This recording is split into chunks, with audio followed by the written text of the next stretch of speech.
इस वक्त आराम से बैठकर आप सब लोग वीडियो को आराम से देख रहे होंगे, मगर मैं आपको कहूं जिस जगह पर आप अभी बैठे हो वह जमीन आज से करोड़ों साल पहले 8500 डिग्री के तापमान से उबल रही थी। यह जिस जगह पर आप बैठे हैं वह लाखों साल तक बर्फ से ढकी हुई थी। दोनों बातें सच हैं। जी हाँ दोस्तों, तो आज इस वीडियो के माध्यम से हम पृथ्वी के 450 करोड़ साल पहले के सफर के बारे में जानेंगे। तो आइए चलते हैं। आज से करोड़ों साल पहले दोस्तों, जिस जगह आज हमारा सौरमंडल है वहां पर विभिन्न प्रकार के गैस और धूल के बादल हुआ करते थे। वैज्ञानिकों के मुताबिक इन धूल के बादलों से दूर एक तारा हुआ करता था। वक्त के साथ उस तारे की ऊर्जा कम होने लगी, जिसके कारण उसके अंदर एक विशाल विस्फोट हुआ। विस्फोट की वजह से अंतरिक्ष के ये धूल के एक दूसरे से दबने लगी। इस दौरान बादलों में स्थित धूल के कारण दबाव और गर्मी के कारण बड़े उल्कापिंड पत्थरों में परिवर्तित हो चुके थे। इस दबाव की वजह से इन बादलों में स्थित रेडियो एक्टिव पदार्थ ने ग्रेविटी का नियमन किया। इस ग्रेविटी के कारण बीच में हाइड्रोजन और हीलियम इकट्ठा होने लगे। बीच के इन भयानक दबाव के कारण एक विशाल विस्फोट हुआ और उसी विस्फोट के कारण हमारे सूरज का जन्म हुआ। अंतरिक्ष में फैले एस्ट्रॉयड यानी कि क्षुद्र गिरोह में भारी वजन की वजह से सूरज के करीब आकर के सूरज की परिक्रमा करने लगे। इसी बीच एक एस्ट्रॉयड में एक भारी टकराव हुआ, जिसके फलस्वरूप बुध, शुक्र, पृथ्वी, मंगल जैसे ग्रहों का निर्माण हुआ। वैज्ञानिकों के मुताबिक उस वक्त पृथ्वी और मार्स यानी कि मंगल ग्रह के बीच थिया नामक सूरज की परिक्रमा किया करता था। पृथ्वी पर ग्रेविटी होने के कारण सूरज की परिक्रमा करने वाले एस्ट्रॉयड पृथ्वी की परिक्रमा करने लगे और धीरे धीरे करोड़ों साल तक यह पृथ्वी पर गिरते रहे। और ऐसी घटना हमारे पड़ोसी थिया पर भी हो रही थी, जिसके कारण थिया पृथ्वी के और करीब आने लगा और आकर पृथ्वी से टकराया। इस भयानक टकराव की वजह से पृथ्वी के हिस्से कण के रूप में अंतरिक्ष में फैल गए और एक रिंगस की तरह पृथ्वी की परिक्रमा करने लगे। यह परिक्रमा करते हुए टकराव होने लगा, जिसके कारण हमारे चांद का निर्माण हुआ। उस वक्त पृथ्वी पर बस एक ही समुद्र हुआ करता था और वह था 1990 डिग्री तापमान पर उबलता हुआ लावी। उबल रही थी वह सारी चीजें, उन्हें आज आप अलग अलग नामों से जानते हैं। वक्त के साथ साथ पृथ्वी धीरे धीरे ठंडी हो रही थी, जिसके कारण पृथ्वी के भारी तत्व जैसे धातु, रेडियो जैसे पदार्थ पृथ्वी के केंद्र में जाकर इकट्ठा हो गए और हल्के पदार्थ पृथ्वी की सतह पर आ गए। लाखों सालों तक उल्कापिंडों की बरसात हुई और इन गिरते हुए उल्कापिंडों में था नमक, मिनरल्स और पानी, और करोड़ों सालों तक उल्कापिंडों की बरसात हो रही थी। धीरे धीरे पृथ्वी की ऊपरी परत पानी से ढकने लगी। वैज्ञानिकों के मुताबिक यही वह वक्त था जब दूर गहरे पानी से निकलते हुए पहली बार सूक्ष्म जीव का निर्माण हुआ। लाखों साल बाद एक ऐसा वक्त आया जब पृथ्वी की ऊपरी सतह पानी से पूरी तरह ढक चुकी थी। हमारी पृथ्वी का सबसे अंदर का कोर रेडियो एक्टिव पदार्थ से बने होने की वजह से हर दम गर्म रहता है। लेकिन जब भी पृथ्वी की ऊपरी जमीन ठंडी हो जाती है तब पृथ्वी की अंदर की गर्मी बाहर नहीं निकल पाती, जिसके कारण ज्वालामुखी का निर्माण होता है। और उस वक्त कुछ ऐसा ही हुआ। पानी से ढकी हुई पृथ्वी पर हजारों की तादाद में ज्वालामुखी निकलने लगे और आने वाले लाखों सालों तक इनका निकलना चलता रहा।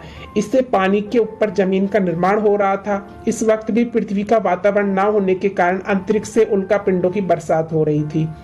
आज से करीब 300 करोड़ साल पहले पृथ्वी पर ऐसा वक्त आया जब पृथ्वी का वातावरण लगभग स्थिर होने लगा था। ज्वालामुखी निकलना धीरे धीरे कम हो गया था और पृथ्वी का विनस 12 घंटे का हुआ करता था।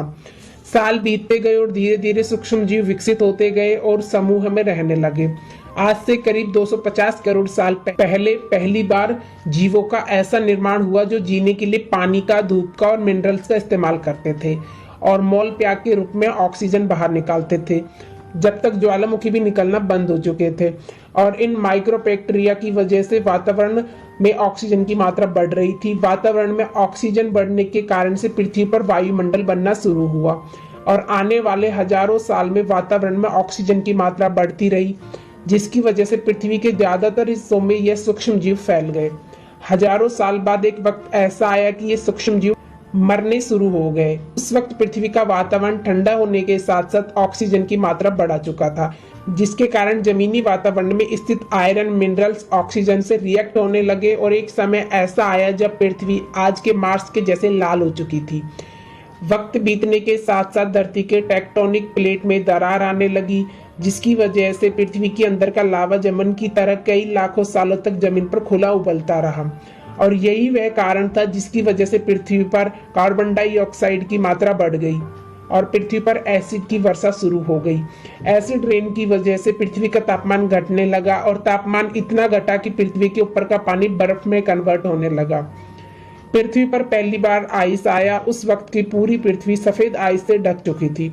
आमतौर पर जब सूरज की किरणें धरती पर गिरती है तब जमीन उन किरणों को सोख लेती है, लेकिन उस वक्त पूरी पृथ्वी बर्फ से ढक चुकी थी, क्योंकि बर्फ सफेद और चमकीली होती है, जिसके कारण सूरज की किरणें धरती पर गिरने के बाद वापस चली जाती थी। इसी कारण पृथ्वी कई लाखों सालों तक बर्फ से ढकी रही, मगर फिर से पृथ्वी के अंदर से गर्मी ज्वालामुखी के रूप में बाहर निकलने लगी और ज्वालामुखी की गर्मी से बर्फ पिघलना शुरू हो गया। इस बीच पृथ्वी के बचे कुछ सूक्ष्म जीव बदल रहे थे और वह ऑक्सीजन का इस्तेमाल अपने शरीर को बड़ा और जटिल बनाने में करने लगे। इस बीच पानी में से कुछ समुद्री पौधे भी निकलना शुरू हो गए थे। बाहर जैसे ज्वालामुखी निकल रही थी, वैसे ही वातावरण में कार्बन डाइऑक्साइड बढ़ रही थी। वक्त के साथ साथ बर्फ तो पिघल गई, लेकिन एसिड की वर्षा फिर से शुरू हो गई, जिसके कारण फिर पृथ्वी ठंडी होने लगी, जिसकी वजह से फिर से पृथ्वी की ज्यादातर सतह बर्फ से ढक गई। ऐसा बार बार कई हजारों सालों तक होता रहा और इसी कारण अब समुद्री जीव वातावरण के हिसाब से विकसित हो रहे थे। इसी बीच कई सारे जीव समुद्र में ही लुप्त हो गए, लेकिन जो बच गए वे धीरे धीरे पृथ्वी के तापमान में ढल गए और वह हजारों सालों बाद बर्फ की वजह से पूरी तरह मरते या सूखते नहीं थे, अब सूक्ष्म समुद्री जीव बन चुके थे। जब पृथ्वी से ज्वालामुखी ने बर्फ को पिघलना शुरू किया, तब समुद्री जीव जल्दी विकसित होकर फैल गए और धीरे धीरे वातावरण में ऑक्सीजन की मात्रा बढ़ गई और धरती पर गिरने वाले एसिड की मात्रा कम हो गई। वातावरण में ऑक्सीजन आने की वजह से पृथ्वी की ओजोन लेयर मोटी होने लगी और आज से 47 करोड़ साल पहले पृथ्वी पर पहली बार मॉर्सस नामक प्लांट उगना शुरू हुआ। वक्त के साथ साथ पृथ्वी पर अलग अलग प्रकार के पौधे और पेड़ उगना शुरू हो गए। एक वक्त ऐसा आया जब पेड़ों की लंबाई 80 से 100 फीट होती थी, यानी कि आज के समय में मान के चलो तो लगभग 5 से 6 मंजिला जितना उस वक्त पेड़ों की लंबाई होती थी। यह वह वक्त था जब समुद्री जानवर समुद्र से बाहर निकल रहे थे और जमीनी जानवरों में परिवर्तित हो रहे थे। धरती की ज्यादातर जमीन एक जगह पर हो गई थी, जिसे आज हम पेंजिया महाद्वीप के नाम से जानते हैं। पृथ्वी का वातावरण और तापमान लगभग स्थिर हो चुका था और अब करीब 21 से 23 घंटे का दिन हुआ करता था। अब समुद्री जीव पानी से बाहर रहने लगे थे और वातावरण के हिसाब से उनके शरीर का रंग रूप बदल रहा था और यह जमीनी जानवर डायनासोर में परिवर्तित हो गए और पेड़ पौधे खाना शुरू कर दिए। उनका शरीर लंबा और विशाल रूप से विकसित होने लगा। कुछ डायनासोर शिकार किया करते थे, जिसके कारण वे तेज और छोटे होने लगे। पृथ्वी की ऊपरी जमीन एक जगह इकट्ठा होने के कारण ज्यादातर जमीन रेगिस्तान और बंजर हो चुकी थी और ज्यादातर जंगल समुद्र के किनारे हुआ करते थे, जिसमें डायनासोर रहा करते थे। आज से लगभग 20 करोड़ साल पहले पेंजिया महाद्वीप टूटना शुरू हो गया। पेंजिया के विभाजित होने के कारण पृथ्वी की ज्यादातर ऊपरी जमीन पानी के संपर्क में आने लगी, जिसके फलस्वरूप पृथ्वी पर हरियाली बढ़ती गई, जिसकी वजह से डायनासोर और विशाल और भिन्न होते चले गए। डायनासोर ने लगभग 20 से 30 करोड़ सालों तक पृथ्वी पर राज किया था। उस वक्त डायनासोर जमीन से लेकर आसमान तक पृथ्वी पर राज किया करते थे। इस दौरान अफ्रीका से टूटा भारत सीधा जाकर तिब्बत से टकराया और इस टकराव की वजह से हिमालय का निर्माण हुआ। आज से लगभग 6.5 करोड़ साल पहले माउंट एवरेस्ट से भी बड़ा 4.5 लाख करोड़ किलोग्राम वजन जितना लगभग 80 किलोमीटर गति से पृथ्वी की तरफ आ रहा था। पृथ्वी की सतह को छूते ही उसमें भयंकर आग लगी और जलते हुए सीधा पृथ्वी से टकराया। इस टकराव से निकलने वाली ऊर्जा 10 करोड़ परमाणु बम जितना फटने के बराबर थी। जहां ये उल्कापिंड गिरा, वहां के जानवर जलकर राख बन गए और पृथ्वी पर चारों तरफ धूल फैलने लगी। समुद्र में भयंकर आग लगने लगी। भूकंप और आग ने पृथ्वी को जलाना शुरू कर दिया। कुछ ही देर में हानिकारक गैस और धूल से पृथ्वी नर्क हो चुकी थी। डायनासोर घुटन और आग से पूरी तरह लुप्त हो गए। इस वक्त हमारे पूर्वज जमीन के अंदर रहा करते थे, जिसके कारण वो विशाल पिल्ले से बच गए। उसके बाद वातावरण पूरा काला और अंधेरा हो चुका था। धूप भी जमीन तक नहीं पहुंच पा रही थी। पृथ्वी के पेड़ और ज्यादातर जानवर विलुप्त हो गए। वातावरण में धूल और हानिकारक गैस के कारण फिर से एसिड वर्षा होने लगी और फिर पृथ्वी ठंडी होकर बर्फ से ढक गई।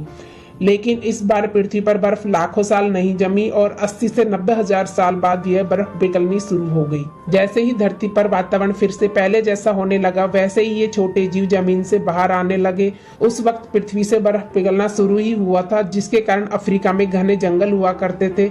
उनके बीच जमीनी जीव बंदरों में परिवर्तित हुए और फिर जैसे जैसे पृथ्वी गर्म होने लगी, वैसे वैसे अफ्रीका के जंगल भी सूखने लगे।